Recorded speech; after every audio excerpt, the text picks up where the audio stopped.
Let's recall where we are. We've seen how we can do the Danzig-Wolff reformulation of an integer program. This introduces a large number of variables and therefore a large number of columns.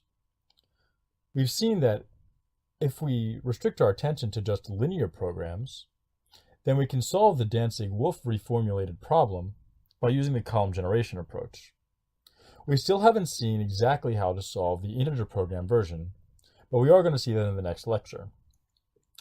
Before we do that, though, we're going to go through an example so that we can get an idea of how the Danzig-Wolff reformulation actually works. Our example is going to use the traveling salesman problem.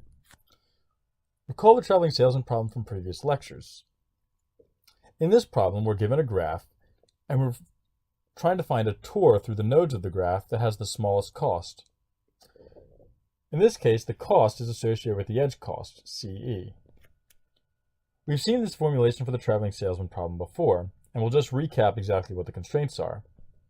For every vertex v, there's exactly 2 edges adjacent to it, and so we look over all adjacent edges and set a constraint equal to 2. We also saw the subtour elimination constraints. The subtour elimination constraints look at every subset of vertices that doesn't include our start node S, subtracts 1 from the size of S, and says that the number of edges inside of this set has to be equal to the cardinality of S minus 1. Finally, we have the constraint that in order to have a complete tour, we have to have n edges, and so the sum of all the edges has to equal to n. To put this inside of our framework, we're going to divide our constraints into the link constraints and our decomposition constraints. In this case, our link constraints are going to be the top constraints, and our decomposition constraints are going to be the bottom constraints, the subtour elimination constraints. In this case, our decomposition actually only has one set. We're going to see that columns or the Danzig-Wolff decomposition is still going to be useful, though. The reason it's going to be useful is because the number of constraints inside or defining capital X1 is exponential because we're looking at every subset. And so we can't do any worse by doing the reformulation. But really, this is just a simple example that we can work through and get a sense of how the Danzig-Wolff decomposition actually works. The key to the Danzig-Wolff decomposition is defining X1. X1 is the set of all feasible solutions to some set of constraints. In this case, the set of constraints are the subtour elimination constraints and the constraint that we have to have a complete tour. In effect, this set of feasible points is a set of subgraphs of G. The first step to the Danzig-Wolff decomposition is to explicitly enumerate all of the feasible solutions. Because all the feasible solutions are subgraphs of G, and specifically they're tours of G, we can write X1 as a set of graphs. The second part of the Danzig-Wolff decomposition is associating each one of these explicitly enumerated feasible solutions with a variable. In this case, we're going to index our feasible solutions by t, and so our variable is going to be indexed by t. Each one of our variables is associated with a particular feasible solution. The final part of the Danzig-Wolff decomposition is writing our variables in the initial program, in this case xe, in terms of the lambdas. This is always a straightforward affair. We write this as the linear combination of the feasible solutions. In this case, though, our feasible solutions are really just incidence vectors for edges. And so we write this linear combination in this maybe particularly strange way as a summation. It's useful here to stop and think about exactly what this summation is doing. The best way to think about this summation is to look at a hypothetical example. Here we suppose that there's actually 3 lambdas that have positive values: lambda 1, lambda 2, and lambda 3. Lambda 3 has the value 0.3. Lambda 1 has the value 0.2, and lambda 2 has the value 0.5.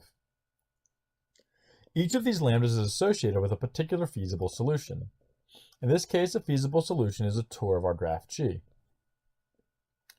Now, if we'd like to find the value of a particular edge, let's suppose this edge here, we sum up all of the lambdas that include this edge in their associated feasible solution. In this case, those lambdas are lambda 3 and lambda 2.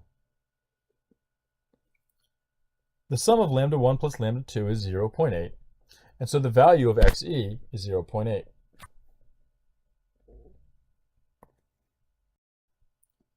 Now that we have all the ingredients for the Dantzig-Wolff decomposition, we rewrite and reformulate our linear program to get our master linear program.